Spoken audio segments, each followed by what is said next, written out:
Hi, everybody. So, Summer Game Fest is still sort of ongoing by the time this podcast goes up, or might not be. It might be over by that point. Depends on how long it takes Go to edit, because the Matt Belmont no longer edits for me. Sad to see him go, but wish him the best in his endeavors. With me to discuss the podcast, I mean, not the podcast, discuss the topics of Summer Game Fest is John McBaugh. I was going to do a Shining reference, but I fucked it up. Well, So let's just here's run with Johnny, I that then, guess. shall we? Hi, everyone. Yes. I am back again. Yes, he didn't drag me here of my own free will. I'll just say that. We had a What? discussion. Why did you attack my door with an axe then? Well, listen, to be fair, if I didn't do anything, you would have come to my house and you said you were gonna do things I can't say on here. Yeah, I would have been cuddling up with your dog and drinking a beer. No, yeah, sure, that's what you were gonna do. Sure. anyways, how have you been, John? I've We been haven't really okay. talked much lately. Yeah, no, things have been happening, so I've kind of been silent for a while, so I'm just slowly getting things back in. So I'm hoping to get like a schedule of stuff to do, back to streaming and maybe even making some more videos and stuff. I have done some collaborations, so expect some things in the future. And I'm going to say they're relevant to you because they're tied to JRPGs. Nice. Also, you said that you kind of have a new focus for your channel going forward. Mind telling my audience a bit about that?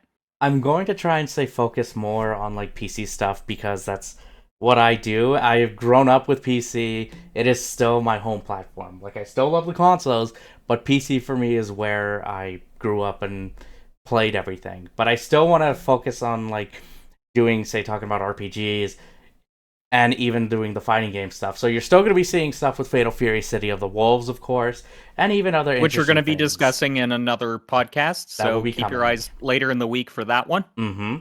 So yeah, stuff with fighting games and even stuff with RPGs. Like if I can get the RPGs for PC, I want to see how they are on PC and give that kind of experience. Because let's face it, when you'll agree with me on this one though, dude, when it comes to reviews you see for some stuff or some footage, you're mostly seeing it on console.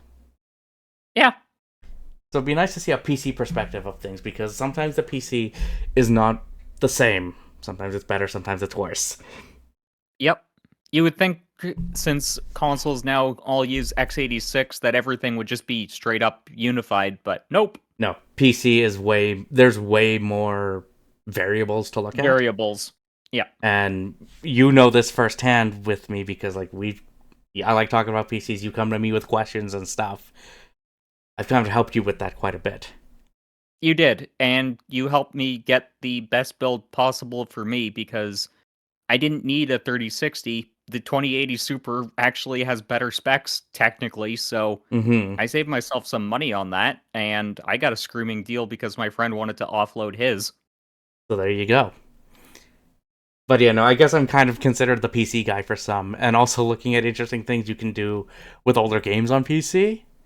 So Mm-hmm. I'm slowly going to be trying to work around that, but PC I think will be more of a focus. Like the consoles are still going to be there, so don't worry about that. Yeah.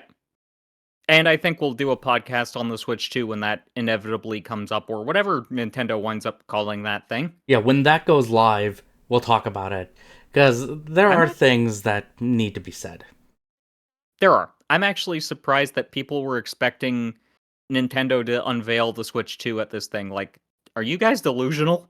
Nintendo marches to their own beat.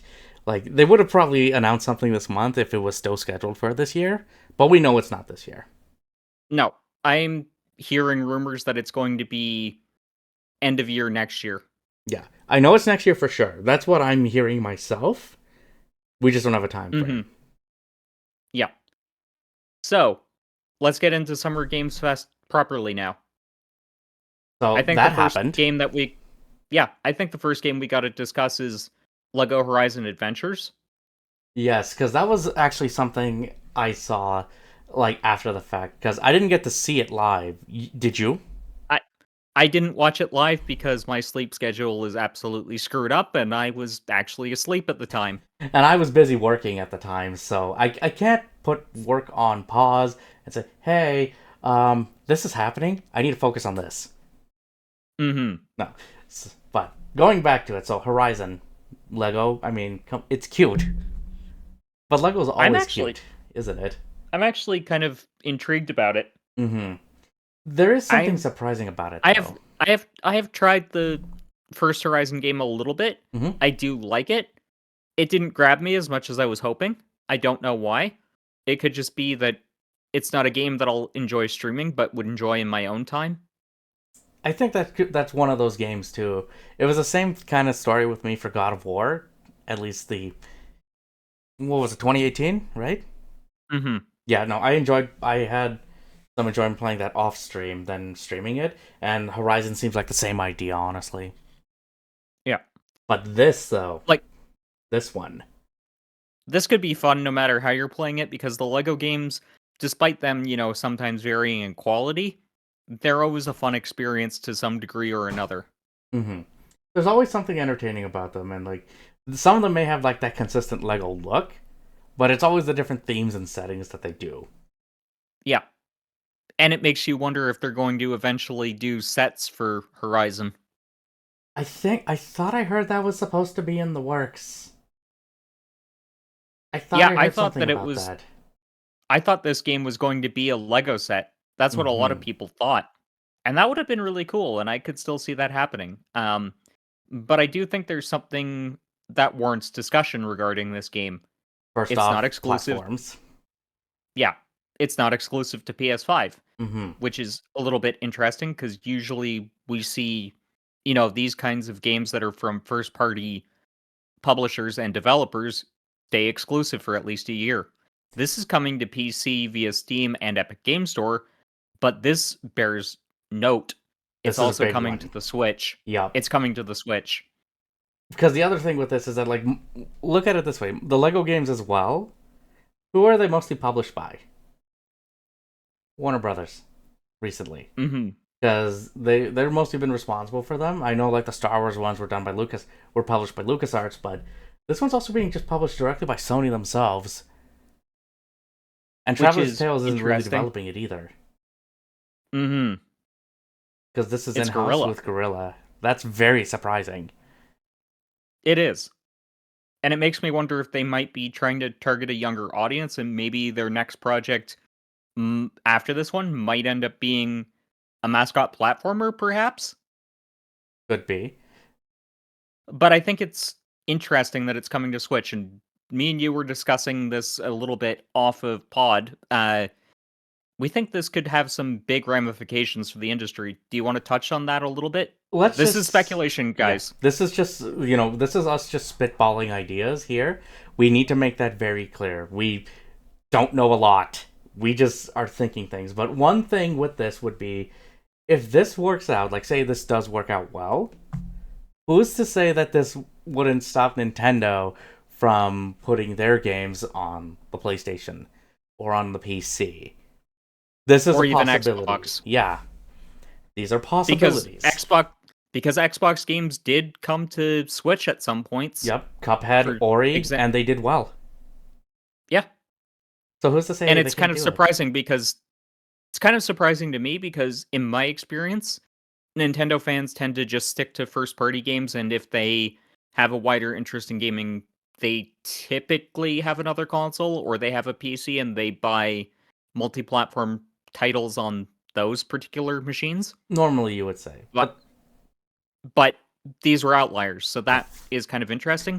And I do kind of think that Horizon has a potential to get an audience with, Nintendo fans. hmm maybe not even on Switch, but for Switch too. Like, say, who says they can't port Zero Dawn and Forbidden West to the new platform potentially? That wouldn't surprise me, especially if the Switch successor winds up being as successful as the first entry. Yeah, because like you were saying earlier, like Nintendo fans mostly that have it are playing the first party stuff on the Switch, and then have another console for third parties. Hmm. But there's been a change, it seems like, because sometimes the stuff you see on the third party stuff, you'll sometimes see people get it on the Switch despite the, hardware limitations, just because of the idea of portability, and that's been really successful for Nintendo this time. Which kind of brings me up to something that I found out recently just by doing like Google searches and stuff. Apparently, AMD is working on a new handheld for Sony. I did hear something about that because I believe what is it, AMD and and Sony have Hmm. extended their partnership, so they are working on they're going to be working together on the next console, which is Yep. rumored to be like Zen 6 architecture, even though Zen 5 stuff is coming out later this year, next month actually for PC. This is supposed to be using Yep. Zen 6, so it'd be curious to see what kind of hardware changes that comes with that. But that's I'm where we get thinking to that the we technical side. just let's go down this rabbit hole a little bit. That kind of indicates to me that we probably won't see the PS6 until at least 2030, 2031. I know that a lot of people are saying that it's going to come 2028, 2029. I don't think that's really the case given how the PS5 launched thanks to the pandemic. And also, there are now rumors of the PS5 Pro. I don't believe that a PS5 Pro is happening, but if one does happen, I imagine that's because Sony's like, oh shit, yeah, we aren't running into the same issue we were with PS4 where it was underpowered because that was actually using Jaguar architecture, which was designed for low end laptops, not Mm-hmm. gaming machines. The PS4 was underbaked when it launched, let's be real, as was the Xbox One. Yes. But so the Pro models made sense there because by even early to mid generation, those consoles were struggling, and they were struggling hard, not just a little bit. And even the later games were struggling on the Pro models. It's like they were designed for PS5 more than they were for PS4. Whereas I'd say that the PS5, we don't really see it struggling with too many games. Same with the Xbox Series consoles, and I think that's because they're actually properly spec'd and they pretty much match the PC that you and Goto helped me with. They're also like it's more about optimization too. Like that has become a bit better now with time because that Mhm. was a kind of an issue, at least I would say, during PS4 and Xbox One era, including the enhanced consoles. Yep. Optimization was still a little bit of an issue. Like there's still some of it today, but you're not really seeing it too much on consoles. I'm finding it more on PC for that stuff, and it's kind of disheartening. Definitely. But as you said, apparently they're going to go with Zen 6 for next gen hardware, and we're only just getting Zen 5 now, as you said. Yeah, because So yeah, that AMD again going down technical side again for this because Computex is happening in type and I believe Taipei it was, and AMD announced Zen 5, so Ryzen 9000 CPUs are ready to go and they're going to be launching next month. So we're probably going to be mhm. seeing at least Zen 5 stuff from now and next year. So if anything, Zen 6, because you probably said we wouldn't maybe see a new console until 2030 or something. 2030 to 2031 is kind of the window I'm seeing. I'm still gonna go on the idea of like a 2028 thing because the reason I'm saying that is because if it's right, Zen 6 is supposed to launch around maybe 2026 or something. Mhm. So it could be Zen 6, then and then maybe a refined version of it a year after. So you could see that happening unless they decide to speed up the roadmap for things. That's possible, but yeah, I think that maybe we'll see consoles a little bit later given how the pandemic really screwed things up and kept the PS4 on life support for far longer than it needed to be. Mm-hmm. But we'll have to see when it comes I to think that stuff. Because again, this is but all just rumors and speculations, but even though the AMD roadmap is out there for what they're trying to do, mhm. we'll have to see what the future holds because PC is going to be getting it first, and they'll be using PC to refine things until it hits the console market. Yeah. But yeah, I think that Horizon Adventures is kind of a indication of where the industry is going to go. I think that well, exclusivity is always going to matter, especially third-party exclusivity. I know people are saying that's dying. I don't think it is, No. but I think that third-party exclusivity is going to matter and first-party exclusivity is going to matter, but I think that we're going to kind of go back to a PS2 era situation where it's timed exclusivity because look at the Grand Theft Auto games. Those started out as PS2 exclusives and then it was mid-generation that it started going to Xbox. So Yeah. I think that's how we're going to see things going forward. I think it's going to kind of go back to how things were in the 2000s. Yeah, like exclusivity is still a thing, but it doesn't mean the same thing anymore. So, as you're saying, you're going to see more timed exclusives in that nature. So, year, maybe two, and then you're going to see these come out on other platforms. We've been seeing that already with things like God of War Ragnarok, because that's now coming out on PC this year. Yep. And Ghost of Tsushima on PC. We're getting that. Final Fantasy 16 is, again, console exclusive on PlayStation 5, and that came out last year. Yep. I will guarantee you, sooner rather than later, Xbox and PC. Or at least PC for sure. I agree with the PC. We're I gonna agree see with it the for PC. sure. So we've kind of covered Horizon. I Mhm. don't think we can bleed much more from this stone. I will just say for Horizon, I want to see a little bit more on it. And did we know what the release window was? Give me a second, because the site that I've got up does not say that, but I know it's supposed to be coming this year. Yeah, so we'll run with that. Like, it's supposed to be this year at least. As we're moving down the chain, like, we'll just touch on this. Holiday 2024 is when it's launching. Okay, so that's soon. That's within a couple of months. Yeah. That's not too bad. Next thing, we'll just show this. We'll just talk about this briefly because Quidditch. There's a new Harry Potter game, Quidditch Champions, which I'll just say it's kind of surprising that they didn't have Quidditch in Hogwarts Legacy. I imagine they did that because they wanted to make this game. Yeah, probably needed to refine it, but that's coming out, and that's supposed to be out actually on September 3rd, so within a couple months. It looks like fun. It does look like fun. Next one, though, this one actually threw some people off. That was the trailer for No More Room in Hell. Yeah, because it seems like a horror game, and some thought it looked like Left 4 Dead. I even thought of that as well when I first saw it. I can definitely see the inspiration. Mm-hmm. I think this is going to kind of be like a Back 4 Blood situation. It'll be a flash in the pan. It'll be exciting for a couple of weeks, and then it's going to disappear. Yeah. Well, we'll have to see what they do, because it's just launching into early access. It's not a full release yet. So kind of like what Hades 2 and the Rogue Prince of Persia is, which are both great games. I appreciate games of this nature. Mm-hmm. And I can see why they were popular in the 2000s. I think that they could really work well. They just need to be refined for a modern age a little bit. It needs some refinement, so who knows? Maybe while it's in early access, that could be that time for refinement.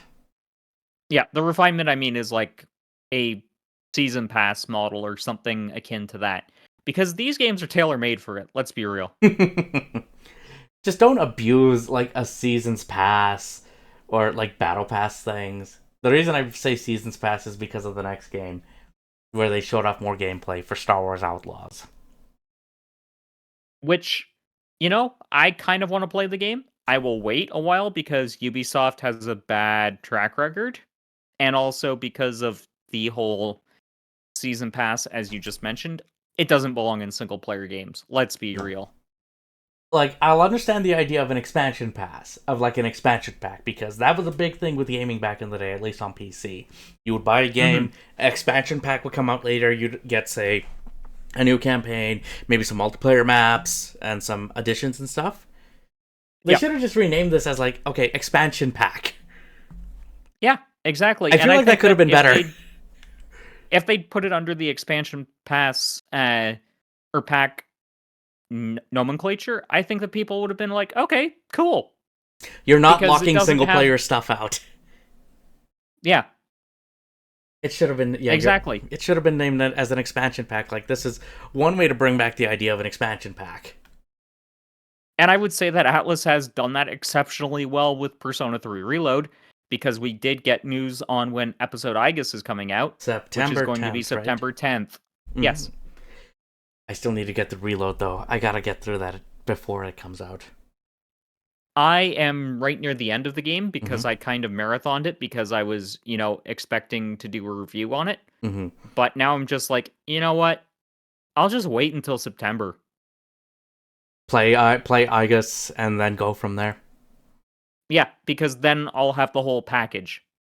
On that note, do you think Atlas will re-release P3 Reload? Yeah, I think they're going to do a Game of the Year edition. Do you think they're going to add more to it than just combining the main game and the stuff that was in the pass? I'm not sure. I think it's a possibility, given Atlas's track record, Mm-hmm. because that is still a very profitable business model for them. Yeah. I mean, we're seeing that with Vengeance. Look at how popular Vengeance is being right now. Yep, and I've actually gotten clowned on by the SMT and Atlas community because I said, well, why would they stop doing these definitive edition re-releases when clearly they're profitable for them and they can also do what they did with Persona 5 and obviously SMT5 because look at how Persona 5 was. That was exclusive to PS3 and PS4 for the longest time. Yeah, and then Royal Then they came out then and it they was still exclusive for PS4. to PS for almost 4 years. Mm-hmm. And then Royal came out again for I was talking current about platforms. yeah. Yeah. Yeah. And then SMT5 was exclusive to Nintendo for how long? I think it was 2 years. And here's the thing. Both Sony and Nintendo spent a lot of money to help the development cost of those two games. It makes me wonder if they've got a deal in place between Atlas and Sega if like Persona it's right of first refusal for Sony and right of first refusal for Nintendo regarding SMT. Which is possible. I think that it is definitely possible. Also, there's the fact that, yeah, okay, Persona 3 Reload does fly in the face of what I just said, but consider this. That's a remake of a 20-year-old game that was exclusive to PlayStation 2. Mm-hmm. I mean, So, we're not going to count P3P, right? no. Okay, because Portable is the same thing, but it feels like its own separate entity. And even they consider it its own separate timeline. Mm-hmm. So, I think there's a real possibility that Sony's got to deal with Atlas and Sega. It's like, okay, we have right of first refusal for all new Persona games.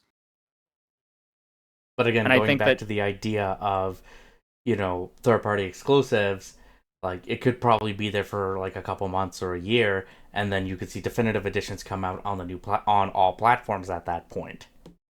yep, because Atlas would make a killing by having Sony take over a lot of the development costs of Persona games because they are literally Atlas's flagship and that makes them their most money. And we're seeing a revival of Persona as well. Like even with the long talks of other remakes of older Persona games coming, and of course P6, which we know what's happening. It's just not official.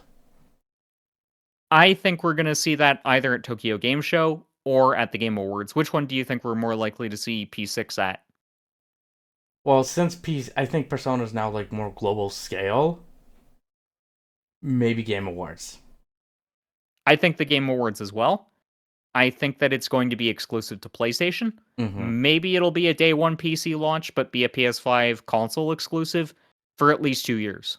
That, or again, we could see the same thing like we did with Reload, where we'll probably you'll still see it on PlayStation, you'll still see it there, but you might see it on Game Pass, depending on the deal that say Sega and Atlas have with Microsoft. Mm-hmm. Because we don't And know I how think far that I don't know how far that extends, and I think it extends beyond more than up to Metaphor.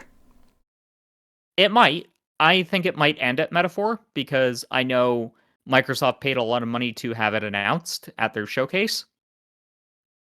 Which, speaking of which, actually on that note, but as we're recording this, the Microsoft Showcase is tomorrow. That's going to be interesting. Who knows what they're going to have there? I feel like they're probably still going to be working out some deals. So we're gonna have to see Probably. what's up with that. But that's not here nor there right now. We'll see No. when that time comes.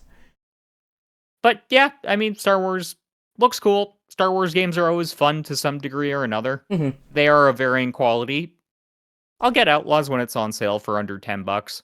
Yeah, like I still want to play Outlaws. It's just with the practices that it's been going on, and this also extends to Assassin's Creed Shadows as well. It's like I want to play it. I won't play it immediately. Yeah, Also, Ubisoft just rename that Seasons Pass to an expansion pass or an expansion pack. You may have less problems. exactly. So we're getting something from 2K, another developer that is kind of in the doghouse of many people. Sid but Meier's Civilization 7. but this is That's coming to something I'm excited consoles. about. Yeah, because this is and that's a big deal because this is going to be the first Civilization game that launches simultaneously for I feel PC like the and type of console. I feel like the type of game it is though, it honestly is intended to be played on PC. Yeah, but they have made Civ work on consoles. Like, I actually did want to pick up Civilization 6. I need to check again because I think I saw on the PlayStation Store was like $4. Not a bad deal. I'd want to try it just to see. But Civ does work on a console. It's not the best, but it works. But Yeah, the fact that Civ is going multi-platform on as a launch, that's a big deal because as we know, Civ has mostly been PC exclusive, and you would see it come on like other platforms later. indeed. But I'm excited for Civ 7. I haven't actually played Civilization 6 yet, so I might want to take a look into that. But the fact that these games are still going is nice to see, and we can bring back the phrase "just one more turn." Exactly. Be like, I have played a yeah. little bit of Civ way back in the day because my friend lent me copies of his CDR Mm-hmm. games. And I Civ was don't one of them. remember. It was Civ. I just don't remember which one. One of them, though, yeah. Yeah, But you know, and that's I not till I next thought year, it was though. pretty. I thought it was pretty cool. I'm looking forward to Civ 7. I'll get it, but I'll wait until it's at a massive discount because that's the type of game that, while I like them, I don't necessarily think of them as experiences that I'm willing to pay full price for.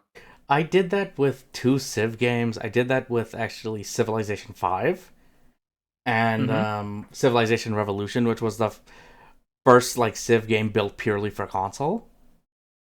Yep. And those were fun experiences. So if you're looking for things to kill time, or if you just want to get the just one more turn, just one more turn. Oh wait, it's 4 in the fucking morning. These will fit the bill. If you are invested in the series, you're gonna enjoy what the series has to offer. But if you're kind of a Yeah, casual person for it, you maybe wait a little bit, wait till there's other civilizations and stuff first, and see what they do with refinements. definitely. But it's one to keep an eye on and Exactly. looks great from what I've seen. Mm-hmm. We have our fighting. We have a fighting game, Yep. Sparking Zero. But I've never been big into the Dragon Ball fighting games. Have you? Not really. But one of my closest friends is. So Mm-hmm. if he picks this up, I will get it. Just I'm gonna wait and see if he gets it. If he does, then yeah, I'll pull the trigger. It looks beautiful though, It does Sparking look Zero. nice. It does look really nice. And like we won't have to wait long, October 11th, but we're gonna have to talk about that at some point. October is going to be a busy month for games Mm-hmm. because guess what launches on the same day? Metaphor. Yep. Which, by the way, I bet you're really excited to get that as a birthday present. I'm excited for that one. I'm really excited to play that game. I hope it's gonna be good. I I know it's gonna be excellent. I'm gonna get the collector's edition pretty soon. Mm-hmm. Just been waiting because reasons. Yep. Makes sense. Because I got a new chair recently. That How was is kind it, of a big by the purchase. way? Insanely comfortable. I'm in it right now, and you've probably noticed I'm groaning a lot less.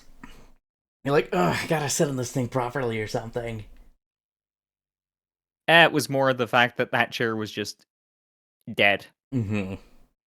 It had no cushioning anymore. It was used very well. Yeah. But yeah, Not Sparking bad for Zero, a 200. October 11th. Not bad. Nice. Not bad for a $200 Staples chair, I'd say. Yeah, I would say so. I got 8 years out of it. So you got a good amount of time, you But could say. yeah. Continuing on, But though. Sparking Zero looks great. I've never really been big into the Tenkaichi style of fighting game, Mm-hmm. but you know what? This looks fun. I'll like it when it gets released and when my friend gets it, because honestly, I don't really play fighting games all that much unless I have a few friends to play with. Yeah. Unless there's something like real good hook with them, then that'll be a different story. But I'm curious Yeah, to see more of like Sparking Zero, for sure. I'm gonna be getting back into Tekken 8 really hardcore once Lydia gets released. Which is soon. And I get 72 hours early access to her. Because you got that deluxe edition, right? Yeah. That makes sense. I still gotta get that pass at some point for Tekken. And honestly, I don't think I'm gonna get any of the extra season passes now unless two of the characters I like get announced, or if Tifa gets announced as a guest character. Watch, Tifa's the last character. In which case I'll just be like, okay, now I'm only going to wind up buying the season pass if Lucky Chloe and Kunimitsu 2 get released as characters. I still have hopes for Christy, but I doubt that's gonna happen because we have Eddie. Who knows? It's a possibility. It's possible. But yeah. But continuing the Lucky fighting game talk. Oh, right. We're just gonna talk about this briefly because we're gonna mention this in our other podcast, though. Street Fighter 6 Season 2. I might actually like the game now. Yeah? Why? Because Mai and Terry. But there's a reason for that. Which we'll get to. They're going to be doing something exciting. Yeah. Subscribe if you want to see that podcast. Also, subscribe to John. He's great. Shameless plug, not shameless plug. But yeah, is it a shameless plug though? If I'm the one plugging you, no, I guess not. But this was brought up a talking point though, because again, Street Fighter, it's a new season's pass, but half the characters aren't even Street Fighter or Capcom characters. I know, it's kind of funny, isn't it? But that's also kind of surprising because if you look at other like Street Fighter games and stuff where they bring in other characters, they mostly keep it within their own franchises. So, like Final Fight, or even Rival Schools. The Alpha series was kind of Darkstalkers. Yeah, Darkstalker. Sometimes, like if you're talking about like the versus games, I'm just talking Street Fighter specifically here. Because you're seeing that like where they cross those universes, and I think it's been kind of confirmed that Final Fight and Street Fighter are part of the same universe because we have Metro City in World Tour mode as well. But we've never seen characters outside of that in a Street Fighter game. So the fact that Terry and Mai from Fatal Fury are here and part of the season's pass for Street Fighter 6, that's a big deal. It is a big deal, and I wonder how bouncy Mai is going to be. I don't know. I think you need more bounce in your life. Even if there is enough bounce, you want more bounce. I don't get it. I'm, of course, talking about the fact that when she wins, it sounds like she's saying bouncy. At least it sounds like bouncy to me. To you. But no, I'm excited for Mai's season voice 2. Then again, Mai's voice actress, at least the Japanese one, because she is going to get an English voice actress when Fatal Fury City of the Wolves launches. Yeah, like when they officially reveal Mai for it. Yeah, but her Japanese VA is so squeaky that it kind of distorts for me, and I can't really hear it properly. So, she's probably saying something else, but yeah, sounds like bouncy to me. But it's also the other nice thing with that in Street Fighter 6 is that we finally get to have that versus match after a long time of Chun-Li versus Mai. It's going to be fun to see. Like I'm actually tempted to get the pass for Street Fighter 6 as well, just to get those characters, and they're not going to be too far out either. I mean, they're kicking things off with M. Bison, which I am liking his redesign. He actually looks like a badass. If they can I do what they agree. did for Akuma for him, it looks like he's gonna be awesome. I agreed. But Terry in the fall, that's pretty awesome. Yeah, and that's not too far. My is the winter. Which I'm gonna wait until Mai to buy. Mm-hmm. Yes, that's a KOF 13 reference. No, it's a 12 reference. Yeah, but No it my, no started out. buy, right? It started. Yeah, but that movement caused Mm-hmm. her to be in 13. So Yeah. 13 reference. And then Elena ends the season in the spring. Mm.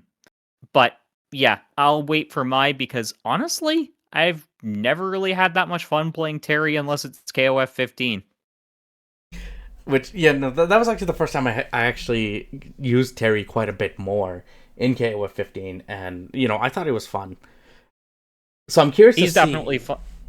He's definitely fun in 15, Yeah. but yeah, I didn't find him fun in 14. Didn't find him fun in Gauro. So So I'm curious to see yeah, how both Terry and Mai translate to Street Fighter 6 mechanics. I think Terry will probably be poor man Shoto, Poor man showed up. Well, we'll see. whereas Mai will be kind of what she's always been, a Hmm. Shoto that can kind of do rushdown, can kind of do zoning. Because yeah, Mai's got like Shoto abilities, but she seems to be more geared towards one or the other, never really perfectly balanced, if you know what I mean. Hmm.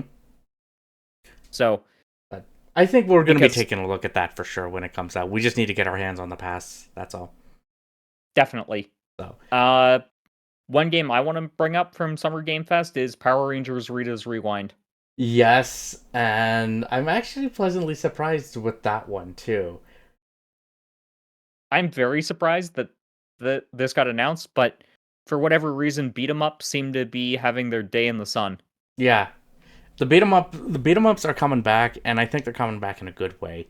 Because I mean, we had Streets of Rage 4. That's still one of my favorite modern ones to And this we had day. Turtles in Time. Turtles in Time. Another one that may not be as well, two of them that may not be as well known to some, but I definitely recommend you check out Fight and Rage and The Takeover. I will have to check those out. Can you send them to me as a message? I'll send those to you like while we're doing this, but yeah, I'd Yep. say at least for beat 'em ups, they're starting to get their vibes back, and we're starting to see a resurgence. And even that's the case with the Sega announcement. We're getting another Streets of Rage game. We're even Which is getting a new pretty Golden cool. Axe game too. But I have noticed something, and I don't know if you've noticed it as well. We're literally having a 90s revival at this point. It's been like that. It seems like that. Like it's been like that for about a year. It feels like, but it's now going into Mhm. full force.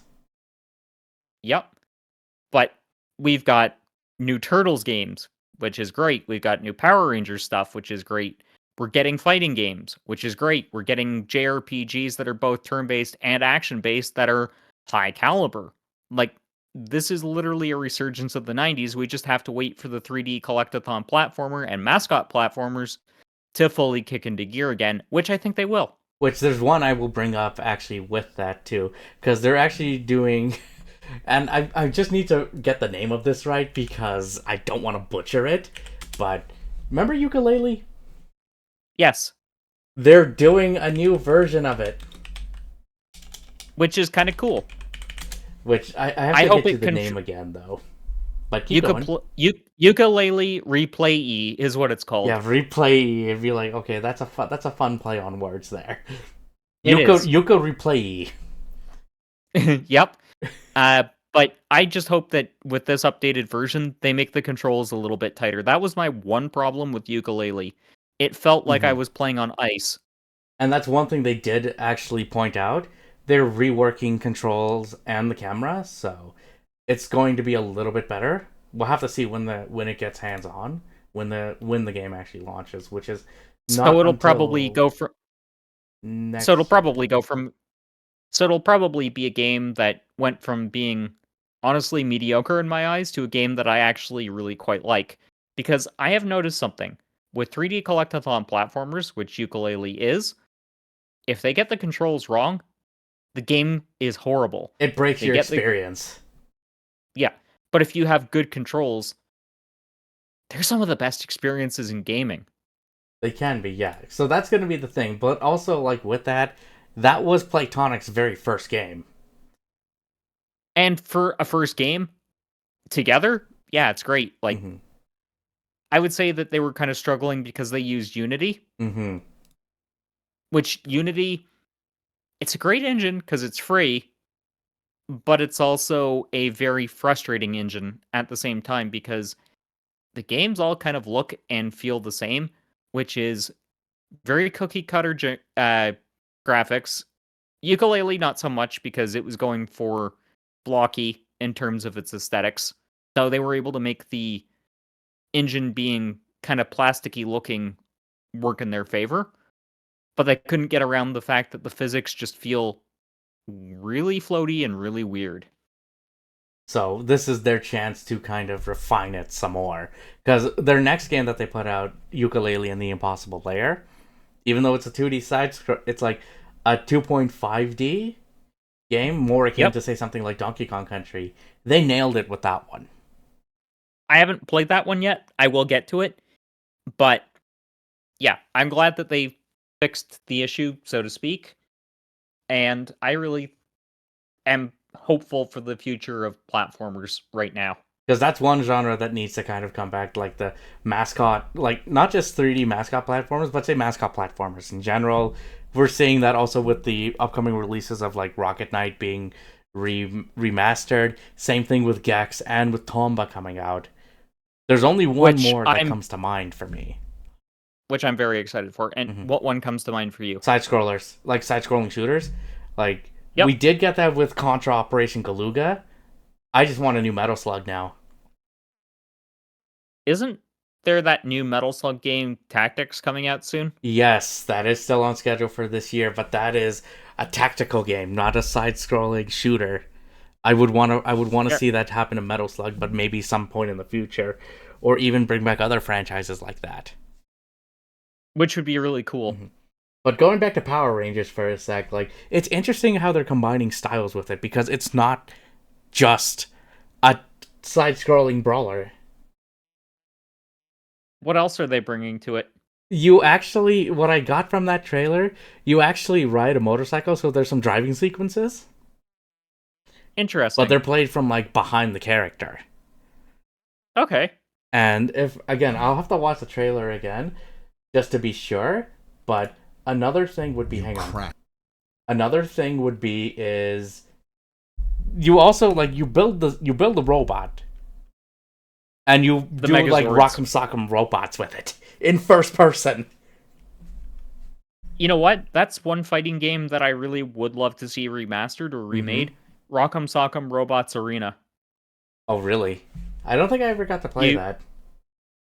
it was a PS1 exclusive, and Okay. that was actually my first taste of fighting games. It was that one, really? Yeah, and I didn't even know what a fighting game was. I liked the Rock'em Sock'em Robots toys, Yeah. so I asked my parents for the game at some point, and they got it for me, and I kind of liked it.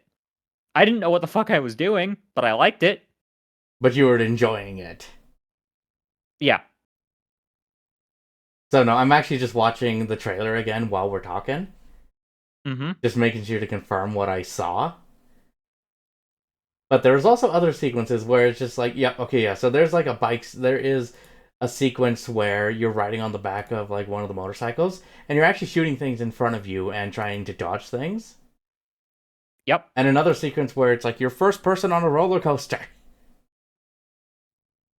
I did see the trailer, but I think my brain was just like, new Power Rangers game from my favorite era. I don't care. Hype, not taking anything in. Yeah, no, I was watching it. I was just trying to break down the gameplay stuff. So yeah, we're getting a bunch of that. I'm very excited to see where it goes. Hopefully, we don't have to wait long for it though. It's coming out this year. For sure. Yeah. Okay, so at least we won't have to wait too long, which is nice. What else was there? There's one thing I tried a like technical test for that I was Yep. happy with, and I'm glad to see it finally get a release date. The First Descendant. Tell us a bit about that game. Basically, it's a looter shooter of sorts, but it's a free to play. It's a free to play one, and it's going to be available on PC via Steam, PlayStation, and Xbox. But what I liked with it is just I liked its style, and it actually played incredibly well. It's also very pretty. Awesome. So that one's going to be out July 2nd. I believe that game is crossplay too. If that's the case, we should Hmm. try it. If it is, I'll definitely give it a try. Mm-hmm. Well, I've got platforms that I can play it on, so Yeah, it's no, not like yeah, you that got the matters. platform, so we shouldn't have to worry when it comes to that, right? Yeah. The, Mecha Break kind of caught my attention. it seems interesting. It's getting a beta test Yeah. for this August, I believe, right? Yes. Yeah. So we'll find out more. Like, if anything, if we want to get our hands on that, like mech games have been kind of coming back too. Armor Core 6, awesome. Now Which we is another just staple of the 90s and 2000s. now we just need to get like a brand new front mission game. Then we're set. I know we've been seeing remakes of like Front Mission 1 and 2, Yep. but a new front mission game I think is just one of the things that's missing now. Same thing with no, wait, we already got it. We already got one. A new Mech Warrior. Either way, caught my attention. I'll get it eventually. It's not a game that I'm going to go out and get day one. Mm-hmm. This one But though, people were talking about a lot of Alan Wake 2. great that it's getting a physical release. I do want to play it eventually. Mm-hmm. And the Night Springs DLC is technically out as of this recording, so that's going to be the DLC that that Remedy's working on with it. But it's curious though because I've seen characters from Control, like you see Jesse Faden in here, and I also saw who was it, Sean Astin, as one of the characters that you can play as in part of the DLC. But each one just looks frickin' nuts. I want to know what Remedy's thinking when they're making this.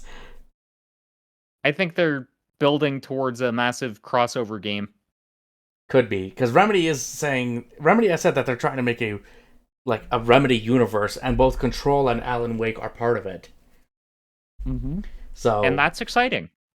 so we're starting to see some of that fruition. We did see a little bit of it in Control, and now it seems like it's now expanding into this. But Remedy's still one of my favorite developers ever.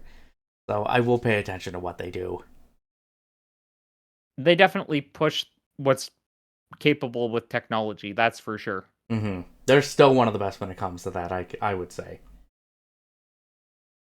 Skate, kind of but kind of cool, I guess. Well, it's nice to see Skate get a revival. And I haven't been really hearing too much about Skate. So, but we do know console playtests. Maybe we'll get some more feedback from people on how that's going to turn out. My main issue is it looks like it's from the era the original Skate is from, if you know what I mean. It does have that look. I feel like they're doing that deliberately though.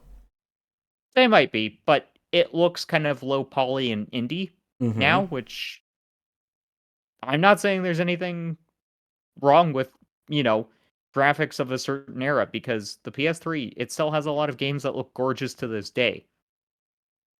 It's just a case of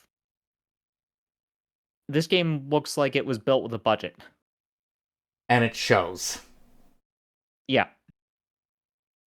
Like even Tekken 7, that was built with a budget and it was not a pretty game towards the end of its life, but it was at least a serviceable looking game at launch. But also look at how long that game went for. Yeah, So there's I'm kind just of pointing that. out that I'm just pointing out like I have nothing against graphics that look that way. I'm probably the least graphic hoary person out there because I love Falcom. Their graphics, until very recently, were just serviceable.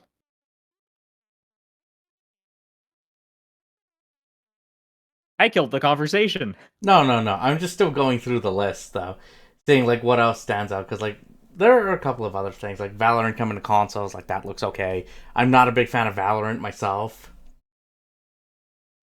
Yeah, I not my type of game.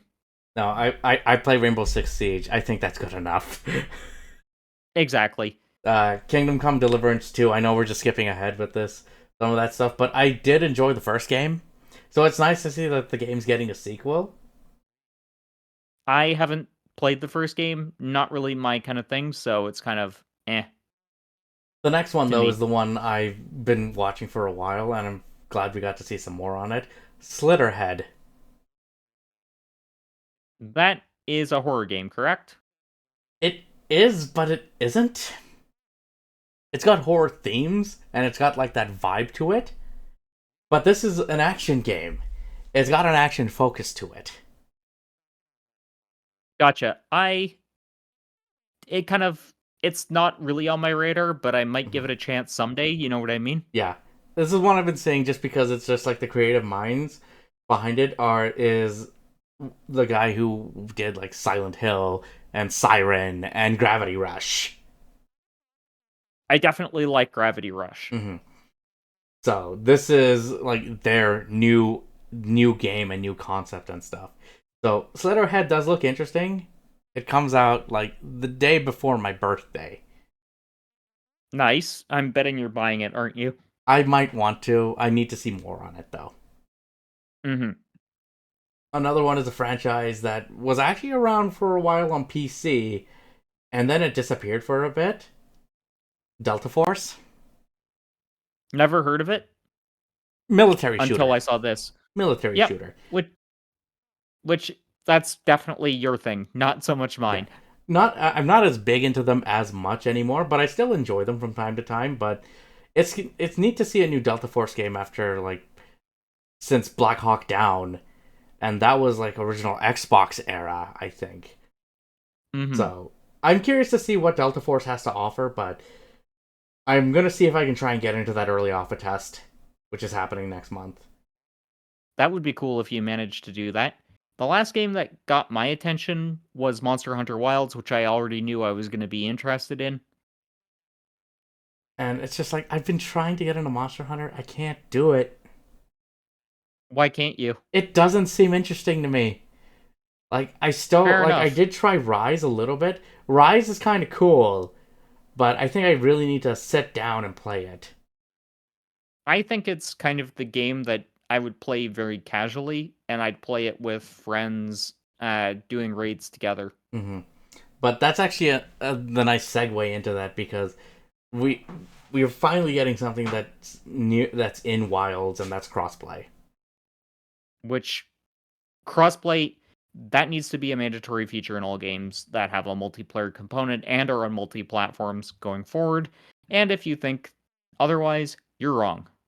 Like exclusivity, or it's just like I don't want X players contaminating my game. It'd be like it just opens up the pool. You get more people to play Exactly. with.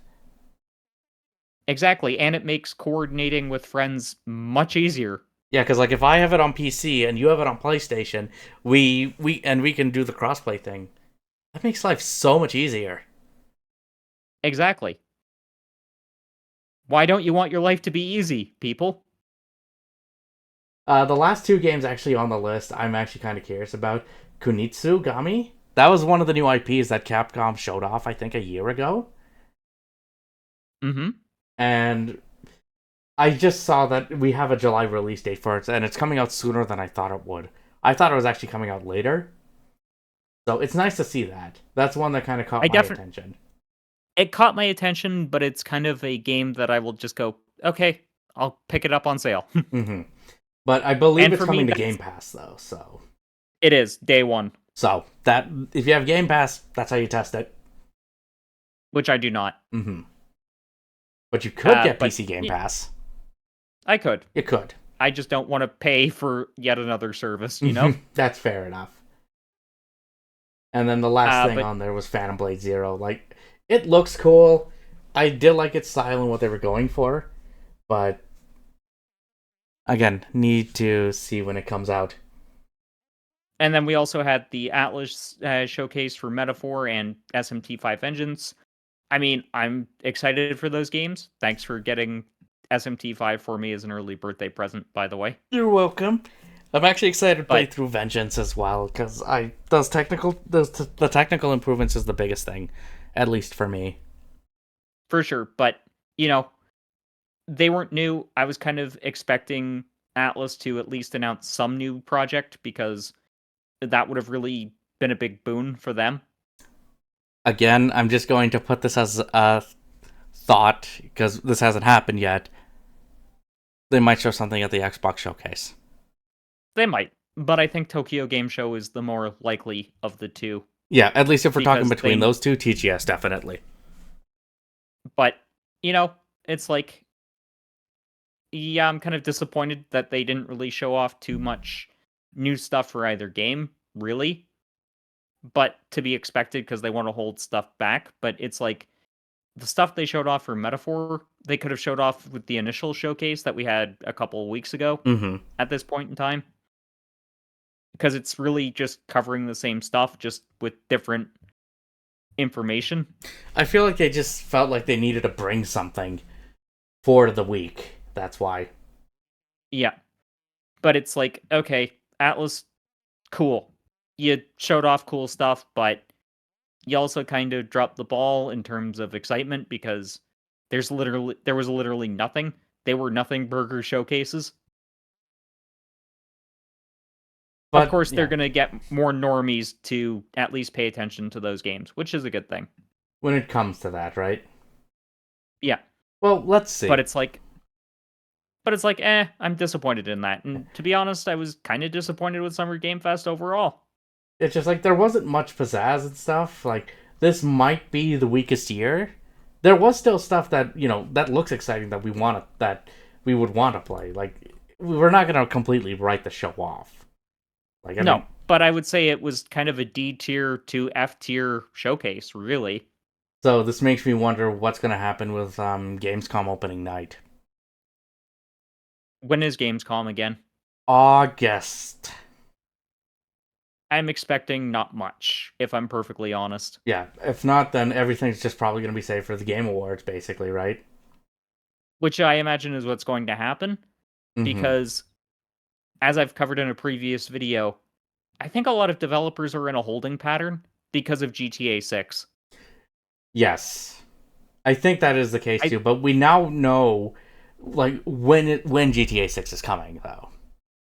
It's the fall, Yeah, but 2025 right now is looking like a very barren year. because again, nobody wants to be in the way of GTA. Yeah, and I think that's kind of a bad thing because usually by this time of the year we have at least 10 to 20 games that are kind of interesting for next year. Whereas this year we don't have much. There's like 6 games I'm intrigued by next year. Of course more is going to be announced, but again, GTA 6 problem. GTA 6 being the biggest thing, but it's also like the other big one that could only maybe match it would be again Nintendo's new system. And also 2XKO Mm-hmm. Which you know because what, we're everyone's probably going to see stuff on 2XKO at Evo. I agree, but again, it's like beyond Fatal Fury City of the Wolves, 2XKO. It's not much I'm excited for next year. But again, yeah, like there's things probably happening that we don't know about because I want to say Trails Through Daybreak 2 is next year. I can confirm that is happening next year. It's just NIS America's waiting until probably Tokyo Game Show like they did with Trails Through Daybreak 1. Mm-hmm. From what I've heard from people I've talked to, they're going to be announcing Daybreak and Farewell Ozymuria at the same time. So kind of like when NIS did that big announce reveal for the 4 Trails games. Yeah, I mean, no, the 4 because Heroes games, sorry. yeah, because I know from doing research by, what reading interviews and also just general Falcom business statements and stuff, they want to get the West caught up fully by this time next year. That is their game plan. Mm-hmm. They want to lessen the release dates And down to not have 6 long months. of waits and gaps. Yeah, because they're trying to make it so that it's 6 months, and then eventually day and date same for the whole world. Yeah, they're trying to match up with at least like what Atlas or even Square's doing. Yeah. Because at least for us, we don't want to wait that long. No. And me especially being a Falcom content creator. Mm-hmm. But yeah. I know that they're going to be doing that. I know they're coming out next year, and of course, Falcom's got a lot to announce for Japan for themselves, which Mm-hmm. is going to happen when it always does, which is TGS plus the shareholders meeting in December.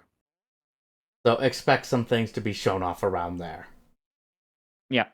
Or But at least either way, discussed. yeah, I'm finding that the game fest was kind of eh, and next year's looking kind of eh. Yeah, we'll see what's up with it. But there is like 3 shows a year that, Jeff Keighley does, so. Yeah, the Game Awards, Summer Games Fest, and Gamescom. Yeah. So if one doesn't make it to it, like the other ones could possibly make up for it. And that's what I'm feeling is probably going to be the case. We're probably going to be seeing some more stuff now, like at Gamescom, and they're going to be saving heavy hitters for Game Awards. Because that's the big And one. I'm hearing that Sony is going to have a massive showcase in September. So we'll have to see what they bring to the table. Because let's be honest, State of Play, not that great. See, I actually liked the State of Play. I thought it was okay, but there wasn't really anything amazing. Like the biggest thing, obviously, Astro Boy. Astrobot. Astrobot, that was the big one. Yeah, but you know what? I'm excited for the showcase because it's going to show 2025, 2026. That is what I'm hearing.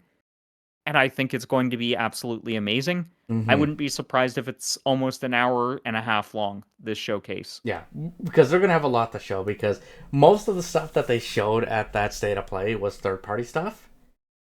Yep, which is what they use showcases or State of Plays for. Showcases are always where they bring their in-house stuff. Well, I mean, actually, wait, there was 2 other things that they showed at the State of Play that seemed interesting. I forgot. Silent Hill 2, which I'm still on the fence about, but I think I will still give it a shot. I'm gonna get to play it thanks to Godo pre-ordering, so.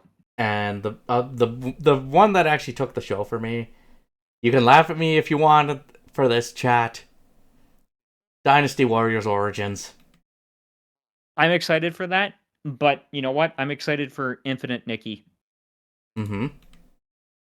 Because it's kind of borrowing functions that I liked from Folklore with the dress changing.